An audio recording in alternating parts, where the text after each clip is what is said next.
नमस्कार। समय संवाद में आपका स्वागत है। मैं हूं सर्वेश कुमार सिंह। राष्ट्रीय लोकदल और भारतीय जनता पार्टी के गठबंधन में जो दो सीटें मिली हैं राष्ट्रीय लोकदल को, उसमें बागपत और बिजनौर शामिल है। हमने कल चर्चा की थी बागपत के समीकरणों की। आज बिजनौर की चर्चा करेंगे। हालांकि बिजनौर की चर्चा हम एक बार पहले भी तब कर चुके हैं जब राष्ट्रीय लोकदल का समाजवादी पार्टी के साथ गठबंधन हुआ था और उसे 7 सीटें मिली थी। उन 7 में बिजनौर सीट भी मिली थी। लेकिन इस बार गठबंधन, अब उनका नया गठबंधन हुआ है और वो एनडीए में शामिल हो गए हैं, तो भारतीय जनता पार्टी की तरफ से, एनडीए की तरफ से उन्हें बिजनौर सीट भी मिली। बिजनौर सीट क्यों मिली राष्ट्रीय लोकदल को, ये बहुत महत्वपूर्ण है। बिजनौर का जो भौगोलिक और राजनीतिक इतिहास है, भौगोलिक रूप से बिजनौर का एक बड़ा क्षेत्र, बिजनौर लोकसभा का क्षेत्र मुजफ्फरनगर से जुड़ता है। मुजफ्फरनगर जिले की विधानसभा इसमें शामिल है। इसके साथ ही मेरठ क्षेत्र से भी इसका जुड़ाव है। भौगोलिक रूप से जो इसकी संरचना है, उसमें मेरठ की हस्तिनापुर सीट भी इसमें शामिल है। दूसरी तरफ जो बिजनौर का राजनीतिक इतिहास रहा है, उसमें देखते हैं तो सामने आता है कि राष्ट्रीय लोकदल का यहाँ पहले से प्रभाव रहा।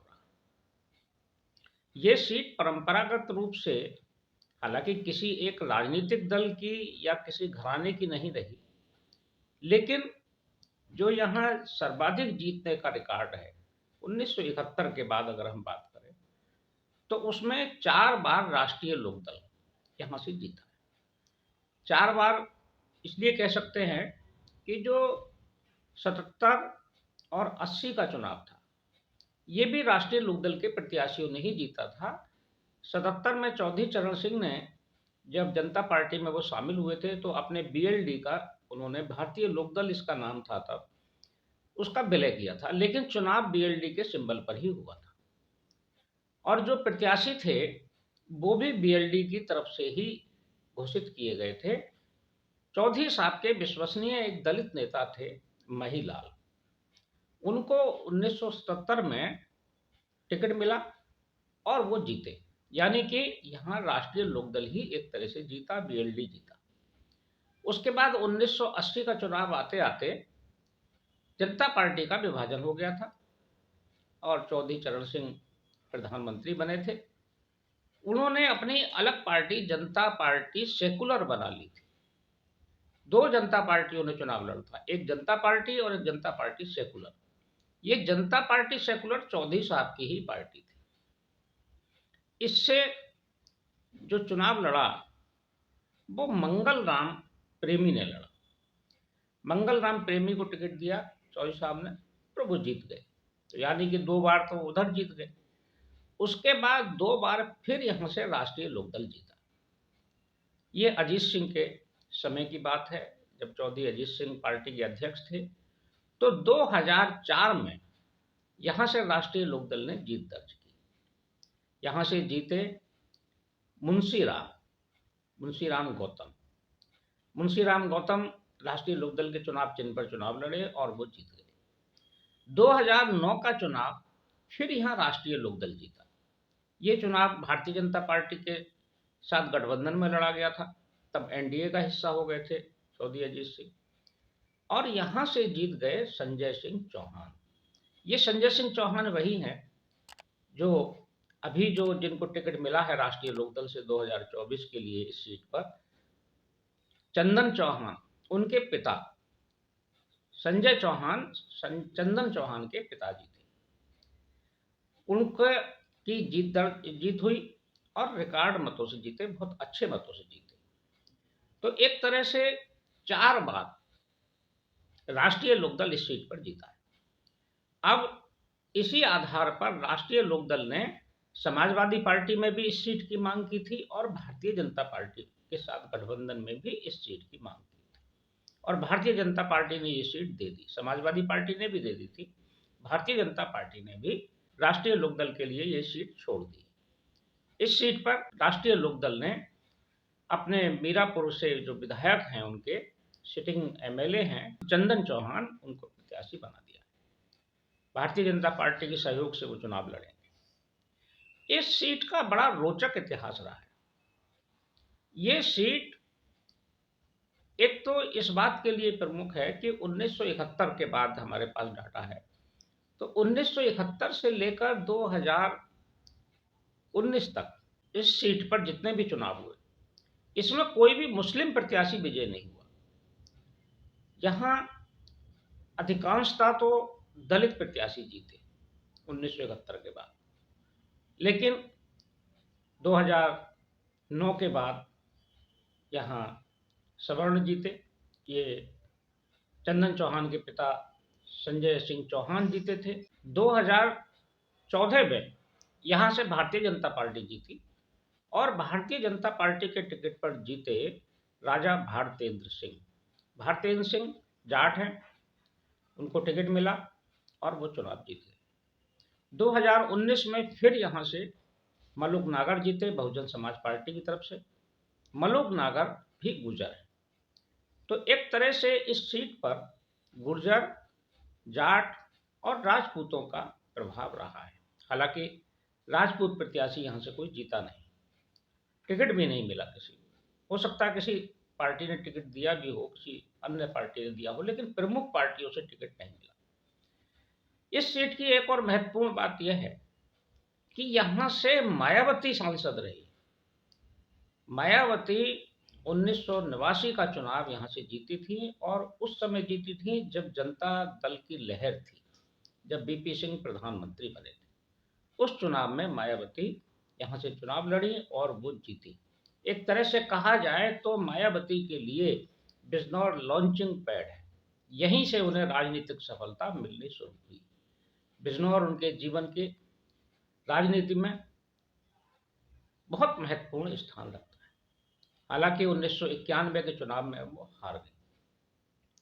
1991 के चुनाव में भारतीय जनता पार्टी यहाँ से जीती और भारतीय जनता पार्टी की तरफ से मंगल राम प्रेमी ने उन्हें हराया।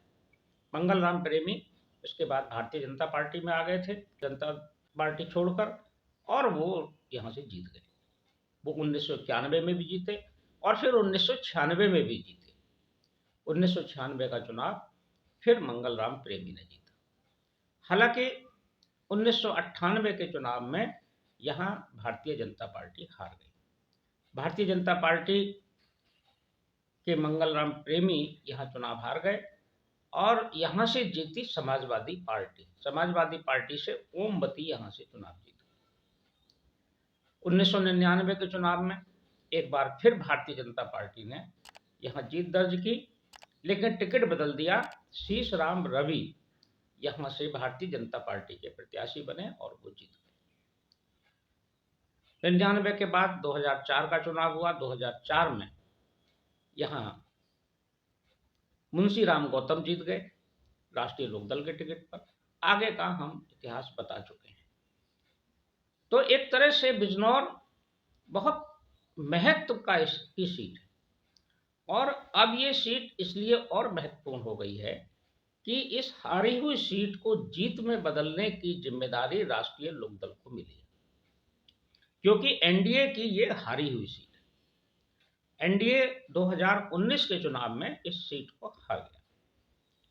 2024 में इसको जीत में बदलना है और ये जिम्मेदारी मिली है राष्ट्रीय लोकदल को। राष्ट्रीय लोकदल के चंदन चौहान इस सीट को जीत में बदलेंगे, ये उम्मीद राष्ट्रीय लोकदल को भी है, भारतीय जनता पार्टी को भी है, और उनके आने से उत्साह भी है, क्योंकि उनके पिता भी यहाँ से सांसद रह चुके हैं। उनका कार्यकाल सफल था, लोकप्रिय नेता थे। और दूसरा, ये जो परिवार है चंदन चौहान का, ये बहुत प्रसिद्ध राजनीतिक परिवार है। इनके दादा नारायण सिंह एक बड़े राजनेता थे। वो उत्तर प्रदेश सरकार में डिप्टी सीएम रह चुके थे। उनकी बड़ी ख्याति थी, वो पश्चिम उत्तर प्रदेश के बड़े गुर्जर नेताओं में गिने जाते थे। इसलिए भारतीय जनता पार्टी अब ये आश्वस्त हो सकती है कि मुरादाबाद मंडल की जिन सभी सीटों को हार गई थी, उनमें से अधिकांश सीटों पर वो जीतने का स्वप्न लिए हुए है और उसके लिए प्रयास कर रही है। तो कम से कम बिजनौर में वो सुरक्षित अपने आप को मान सकती हैं कि बिजनौर सीट इस बार भारतीय जनता पार्टी का गठबंधन जीत लेगा। इसके अलावा जो गठबंधन की दूसरी सीट है वो बागपत है, उस पर हम चर्चा कर चुके हैं। तो बिजनौर की सीट एक बार फिर राष्ट्रीय लोकदल के खाते में जाती हुई दिखाई दे रही है। शुरुआती रुझान तो ऐसा ही है। अब ये निर्भर करेगा इस बात पर कि वहाँ मुकाबला कैसा होगा। मुकाबला बहुजन समाज पार्टी से होगा या समाजवादी पार्टी और कांग्रेस के गठबंधन से होगा। ये इन दोनों के प्रत्याशियों की घोषणा के बाद ही तय होगा, क्योंकि अभी ना तो बहुजन समाज पार्टी ने प्रत्याशी घोषित किया है और ना ही समाजवादी पार्टी ने घोषित किया है। समाजवादी पार्टी की तरफ से जो नाम चर्चा में है उनमें विधायक स्वामी ओमवेश का नाम है। स्वामी ओमवेश जाट जाति से आते हैं, हालांकि वो स्वामी हैं, किसी स्वामी की जाति की चर्चा नहीं करनी चाहिए, क्योंकि जो भी सन्यासी हैं वो जाति से ऊपर होते हैं। लेकिन क्योंकि राजनीति है, ये राजनीति में जातियों का महत्व है, तो स्वामी ओमवेश भी यहाँ से प्रत्याशी हो सकते हैं। दूसरा रुचि वीरा का नाम भी है, वो भी यहाँ से प्रत्याशी हो सकती हैं। बहुजन समाज पार्टी से मलूक नागर अभी सिटिंग एमपी हैं। मलूक नागर हालांकि इस प्रयास में थे कि उन्हें राष्ट्रीय लोकदल यहाँ से टिकट दे दे गठबंधन में, वहाँ से टिकट नहीं मिला। उन्होंने चौधरी जयंत चौधरी से संपर्क भी किया था। अब नई परिस्थितियों में मलूक नागर फिर बहुजन समाज पार्टी से ही लड़ेंगे, चुनाव लड़ेंगे या नहीं लड़ेंगे, टिकट मिलेगा कि नहीं मिलेगा, मायावती उनसे खुश हैं या नाराज हैं, इस बारे में कोई कयास नहीं लगाया जा सकता, क्योंकि मायावती जी की राजनीति के बारे में कोई प्रोडिक्शन नहीं हो सकता है। हो सकता है वो इन्हें टिकट फिर से दे दें, या ये भी हो सकता है किसी नए प्रत्याशी को टिकट दे दें। लेकिन टिकट घोषित होने के बाद ही ये मालूम होगा कि उनका प्रत्याशी यहाँ कौन है, और जो मुख्य मुकाबला है वो निश्चित रूप से एनडीए के प्रत्याशी से ही होगा, चाहे वो बहुजन समाज पार्टी से हो या समाजवादी पार्टी से। त्रिकोणात्मक मुकाबला भी हो सकता है, और त्रिकोणात्मक अगर होता है तो लाभ भाजपा के और राष्ट्रीय लोकदल के प्रत्याशी को ही होगा। देखते हैं, प्रत्याशी घोषित होने तक की हमें प्रतीक्षा करनी पड़ेगी, लेकिन आज की तारीख में यहाँ गठबंधन मजबूत है। समय संवाद में आज बस इतना ही। कल फिर मिलेंगे किसी एक खास विषय के साथ। तब तक के लिए मैं सर्वेश कुमार सिंह आपसे विदा लेता हूँ।